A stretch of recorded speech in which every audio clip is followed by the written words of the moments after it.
Anda masih menyaksikan IDX Precision Closing. Badan Koordinasi Penanaman Modal mencatat realisasi investasi di kuartal 1 2021 sebesar 219,7 triliun rupiah dengan serapan tenaga kerja baru mencapai 311.793 orang. Badan Koordinasi Penanaman Modal atau BKPM mencatat pertumbuhan investasi di kuartal 1 tahun 2021 sebesar 219,7 triliun rupiah. Realisasi investasi ini tumbuh 2,3% dari kuartal sebelumnya dan naik 4,3% secara tahunan atau year on year. Kepala Badan Koordinasi Penanaman Modal Bahlil Lahadalia menyebutkan, realisasi investasi di Indonesia pada kuartal 1 tahun ini mencapai 219,7 triliun dengan serapan tenaga kerja baru mencapai 311.793 orang. Hal ini sebagai bagian dari target Presiden Joko Widodo untuk mencapai realisasi investasi di tahun 2021 mencapai 900 triliun rupiah. Realisasi investasi pada kuartal pertama terdiri dari penanaman modal dalam negeri atau PMDN sebesar 108 triliun rupiah atau 49,2% dari target. Sementara penanaman modal asing atau PMA sebesar 111,7 triliun rupiah atau 50,8% dari target. Realisasi PMDN meningkat 4,2% jika dibandingkan kuartal per kuartal dan secara tahunan turun 4,2%. Sedangkan realisasi PMA naik 0,6% secara kuartalan dan 14% secara tahunan. Adapun PMA terbesar mengalir ke Jawa Barat dengan 21 triliun dan kedua DKI Jakarta sebesar 14,7 triliun. Namun PMA mulai bergeser keluar Jawa terutama Sulawesi. Sedangkan PMDN paling besar terjadi di Pulau Jawa. Bahwa sekalipun di era pandemi COVID, realisasi investasi untuk khusus foreign direct investment ini sudah mulai stabil. Kenapa saya katakan mulai stabil? Waktu di kuartal keempat itu FDI kita kalah dibandingkan dengan PMA. Sekarang udah mulai melebihi daripada PMDN. Sekarang PMA kita mencapai 50,8%. Sementara PMDN itu 49,2%. Ya beda-beda tipis lah, beda-beda tipis. Untuk PMA-nya udah mulai naik. Ini menunjukkan bahwa kepercayaan dunia kepada Indonesia dan aktivitas PMA kita udah mulai normal, udah mulai jalan. Sementara itu dilihat dari asal negara, dominasi PMA masih dikuasai Singapura dan China, masing-masing 2,6 miliar dolar Amerika dan 1 miliar dolar Amerika. Dari Jakarta, Ade Firmansyah, IDX Channel.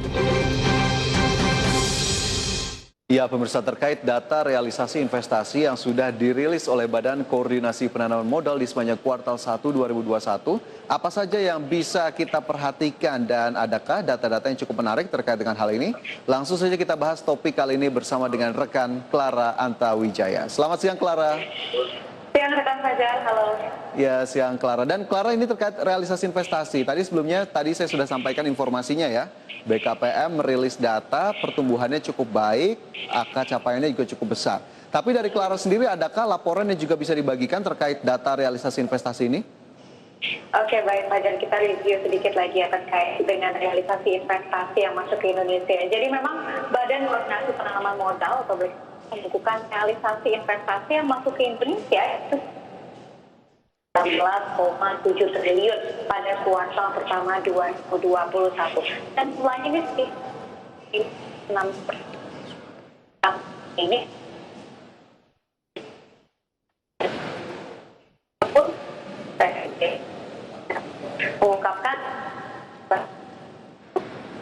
3% secara kuartalan dari kuartal 4 dan tumbuh 0,3% tahun realisasinya tumbuh baik. Kepercayaan dunia terhadap Indonesia dapat menjadi mitra kerja yang baik, begitu Pak Jas. Oke, capaiannya berarti cukup baik begitu ya terkait dengan realisasi investasi sejak Januari hingga Maret 2021. Tapi kemudian bagaimana dengan proporsi realisasi investasinya, Clara? Oke, baik Fajar. Jadi kalau misalkan kita melihat dari proporsi, realisasi investasi itu terdiri dari penanaman modal dalam negeri atau kita bisa bilang PMDN sebesar 108 triliun atau 49,2% dari total investasi. Sedangkan penanaman modal asing atau PMA ini sebesar 111,7 triliun atau 50,8% dari total investasi keseluruhan.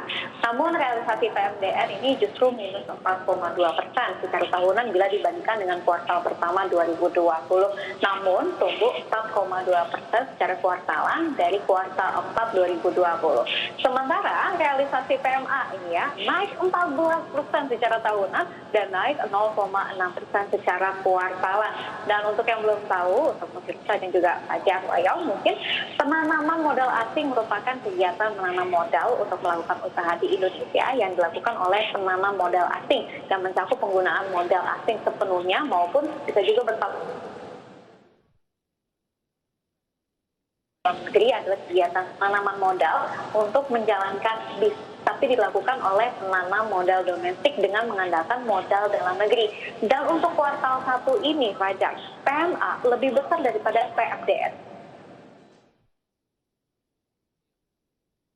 Oke, jadi realisasinya berdasarkan proporsi PMA atau Foreign Direct Investment lebih besar dibandingkan PMDN. Nah, dua data ini, dua realisasi ini sebetulnya mungkin cukup banyak juga yang belum begitu paham, Clara. Apa yang kemudian bisa kita lihat dari PMDN dan juga PMA, mana yang lebih penting dari dua ini, dari luar negeri kah atau justru dari dalam negeri? Ya baik, Rekan Fajar. Jadi memang bagi Indonesia yang terpenting itu adalah PMA, bukan penanaman modal dalam negeri ya, atau domestic direct investment. Pasalnya dari total penanaman modal tanah air, lebih dari 50% disumbang oleh PMA. Dan karena nilainya lebih besar, tentu pertumbuhan PMA yang signifikan akan lebih terasa bagi perekonomian ketimbang dari PNBM. Namun dapat diinformasikan juga ada negara yang memiliki nilai realisasi investasi besar di Indonesia. Dan negara dengan nilai realisasi investasi terbesar adalah Singapura dengan 2,6 miliar US dollar. Lalu ada China sebesar 1 miliar dolar Amerika, dan juga yang ketiga adalah Korea Selatan, yaitu mencatatkan 900 juta dolar Amerika. Begitu saja. Oke, ini dari 5 top 5 begitu ya investor dari luar negeri. Jika saya tidak salah, berdasarkan data sebelum-sebelumnya ini ada negara Jepang yang masuk secara konsisten dalam 5 besar. Tapi memang di kuartal 1 2021 ini posisinya harus tergeser oleh sesama negara Asia Timur. Ada Korea Selatan yang akhirnya berhasil masuk ke jajaran top 5 dari 5 besar investor asing yang menanamkan modalnya di Indonesia di sepanjang kuartal 1 2021. Nah, dengan data-data tadi, perbaikan dan bahkan minat investor yang sepertinya sudah mulai pulih kembali terutama dari investor global. Tapi apa saja kemudian faktor-faktor yang bisa kita lihat menjadi penyumbang utama dari membaiknya realisasi investasi di kuartal 1, Clara? Ya baik Fajar, jadi pertumbuhan positif dari realisasi investasi menandakan adanya pemulihan ekonomi baik dari domestik maupun juga global. Dan Kepala Ekonomi BCA mengatakan bahwa rapor investasi kuartal 1 2021 ini baik karena bagian dari sektor yang mulai mendominasi. Adapun KPM menunjukkan sektor industri logam dasar, barang logam, bukan mesin dan peralatan ini tercatat sebesar 27,9 triliun rupiah Fajar. Dan angka tersebut setara 12,7% dari realisasi investasi di periode Januari sampai dengan Maret 2021. Begitu Fajar.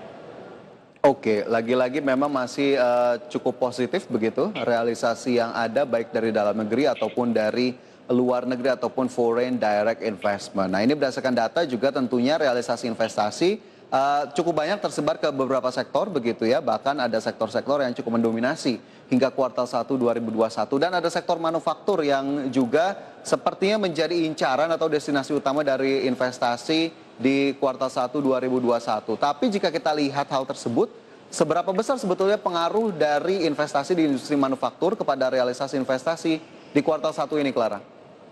Ya bisa dikatakan ini besar sekali ya Fajar. Badan Koordinasi Penanaman Modal mencatat nilai investasi yang direalisasikan di manufaktur ini sudah menembus 88,3 triliun rupiah hingga kuartal pertama 2021. Dan angka ini naik 38 yang pada sama di tahun lalu ya 10 triliun rupiah. Dan kita dari kontribusi pajak 88 triliun itu merupakan 10% dari keseluruhan investasi di Indonesia yang mencapai 219 triliun rupiah. Jadi kita bisa katakan bahwa ini banyak sekali kontribusinya pajak. Oke, jadi memang diharapkan dan juga diekspektasikan pengaruhnya harusnya cukup besar begitu ya dari investasi di industri manufaktur, karena kita tahu ini sebagai industri yang biasanya padat karya begitu ya, menyerap banyak tenaga kerja di dalam negeri. Lantas adakah kemudian selain mungkin manufaktur ataupun mungkin dari manufaktur sendiri sektornya yang cukup spesifik yang menjadi pemacu investasi di industri sepanjang kuartal 1 ini, Clara? Ya Fajar, ada pun dua sektor manufaktur yang mencatatkan performa baik dalam menggelontorkan dananya sepanjang kuartal pertama tahun ini, yaitu adalah pertama industri logam dasar, barang logam bukan dan peralatannya sebesar 27,9 triliun rupiah. Ini berkontribusi sekitar 12,7% terhadap seluruh total investasi. Dan yang kedua adalah industri makanan sebesar 21,7 triliun rupiah. Dan ini berkontribusi sebanyak 11,9% terhadap total seluruh investasi. Dan tentunya kita harus mengapresiasi para pelaku industri yang masih semangat ya untuk melakukan ekspansi di tanah air meskipun disertai tekanan pandemi COVID-19. Semoga ini akan mendapatkan dan membawa multiplier effect bagi pemulihan ekonomi. Dan selama investasi di sektor industri berdampak pada peningkatan kesehatan tenaga kerja lokal, ini juga pastinya menggerakkan sektor industri kecil dan memacu ekspor ke pasar global. Begitu saja. Oke, ternyata potensinya masih tetap bisa kita optimalkan begitu ya. Tidak hanya dari realisasi investasinya, tapi ada efek-efek berikutnya ataupun hal-hal berikutnya yang masih perlu diperhatikan. Tapi melihat capaian ataupun realisasi investasi yang memang patut diapresiasi cukup positif, tentunya ada sejumlah tantangan pastinya yang memang menghampiri realisasi investasi. Apa saja kemudian tantangan-tantangan yang masih menyelimuti realisasi investasi sejauh ini, Clara?